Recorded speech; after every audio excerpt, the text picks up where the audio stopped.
بسم اللہ الرحمن الرحیم۔ اسلامک انفارمیشن چینل کے سب بہن بھائیوں کو السلام علیکم ورحمۃ اللہ وبرکاتہ۔ اسلامی معلومات، اقامت کا بیان، چند سوال جواب۔ سوال: اقامت کسے کہتے ہیں؟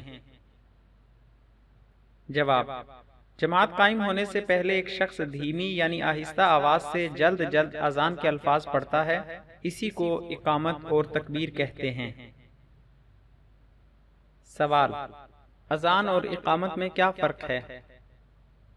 جواب: اذان اور اقامت میں تھوڑا سا فرق ہے، وہ یہ کہ اذان میں کانوں کے سوراخوں میں انگلیاں رکھتے ہیں، اقامت میں نہیں۔ اذان بلند جگہ اور مسجد سے باہر کہی جاتی ہے، اقامت جماعت کی جگہ نماز سے ملی ہوئی صف کے اندر امام کے دائیں یا بائیں کہی جاتی ہے۔ اقامت میں حی علی الفلاح کے بعد 2 مرتبہ قد قامت الصلاۃ کے الفاظ پڑھے جاتے ہیں، جس کا ترجمہ ہے نماز قائم ہو چکی ہے۔ سوال: تکبیر کہنے والے کو کیا کہتے ہیں؟ جواب: اذان دینے والے کو مؤذن کہتے ہیں اور تکبیر کہنے والے کو مکبر کہا جاتا ہے۔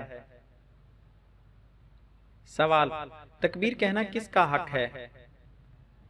جواب: مؤذن یعنی جس نے اذان کہی ہو، اگر وہ موجود ہو تو تکبیر بھی اسی کا حق ہے۔ ہاں، اس کی اجازت سے دوسرا کہہ سکتا ہے، اور اگر موجود نہیں تو جو چاہے اقامت کہہ لے۔ مزید اسلامی معلومات حاصل کرنے کے لیے ہمارے چینل کو سبسکرائب کریں اور ہماری حوصلہ افزائی کے لیے ہماری ویڈیوز کو لائک اور شیئر ضرور کریں۔ مزید آنے والی ویڈیو سے باخبر رہنے کے لیے بیل آئیکن پریس کریں۔ شکریہ، جزاک اللہ خیرہ۔